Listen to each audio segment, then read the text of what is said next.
Good evening. I'm Glennis Coleman, and I want to do a brief demonstrative speech tonight about your fear of public speaking. What makes one afraid to speak in public? What makes one afraid to talk in front of other people?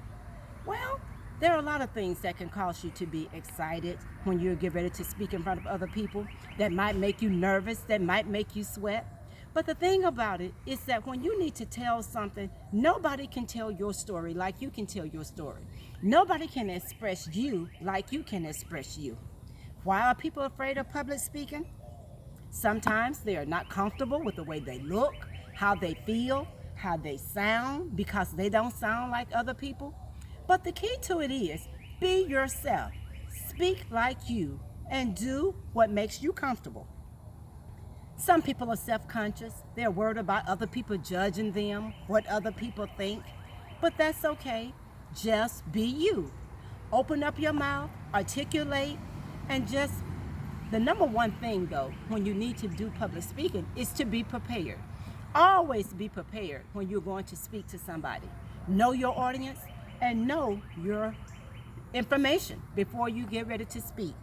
And as you're speaking, don't worry about if you spoke in the past and it was a failure. Don't worry about if you spoke before and it didn't come out right.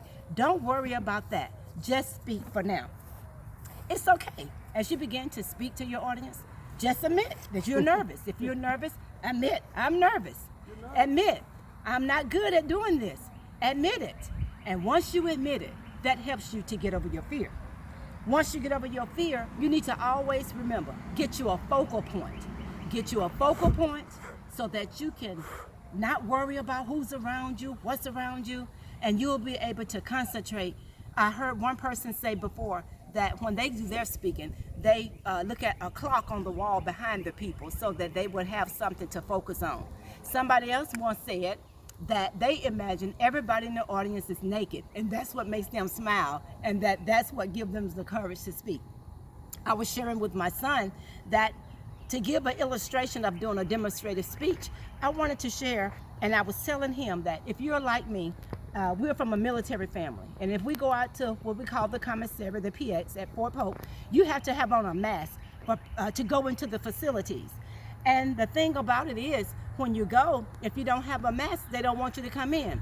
And if you're anything like me, in my car, I usually have all kind of masks. In my car, I might have my basic white mask. I might have, let me dig through my dungeon and see what I do have. I might have my old faithful, my healthcare mask. Sometimes I go and I have this cute little mask that somebody made me for trusting the Lord with all your heart. I have that mask. I have the old standard mask. I have all of these masks. But sometimes it might get to the point where I got there and I'm thinking, what would happen if I didn't have a mask? Well, I thought, in my truck, usually I have so many things. I might have a sock. Could I use that for a mask? Possibly. I have a bandana. Somebody said the other day that when now it seems like everybody like they're getting ready to rob a bank with these different masks.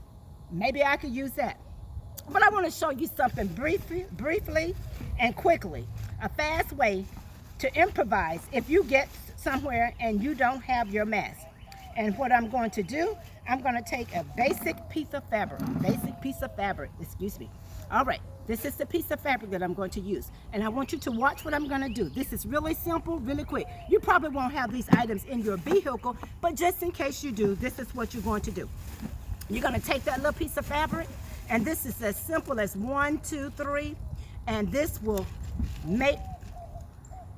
improvise real quick, and you can go ahead and go where you need to go. All right, all you do is you take the fabric, you're going to fold it quickly this way, you're going to fold it this way.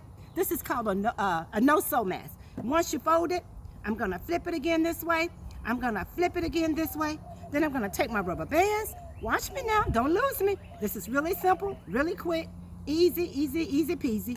I'm going to slip a rubber band on this end, and I'm going to slip a rubber band on this end. And after I get my rubber bands on, I'm simply going to fold it on this side. I'm going to fold it on this side, and voila, look at that. What's this? Watch me. Immediately, I have made a simple mask. How about that? Isn't that cool and isn't that simple? Yes. So that's one of the ways that you can make a simple mask if you ever need to while you're out. And you can even put the filter in it but if you're in an emergency, you're not going to be using a filter. So once again, how do I get over my fear of speaking in front of others? It's just by relaxing, thinking about what I'm going to speak about, and knowing what I want to speak about. And why did I choose this topic for tonight? It's because I keep hearing people say they have a fear of speaking in public. They have a fear of talking in front of other people. And I want to let you know, don't let that fear keep you from getting your message out. If you have a message you want to tell, a message that you want to get out, don't let your fear of speaking keep you from getting your message out. Be you, be comfortable, be prepared, but most of all, be yourself. Good luck and get over that fear of speaking in public. You can do it.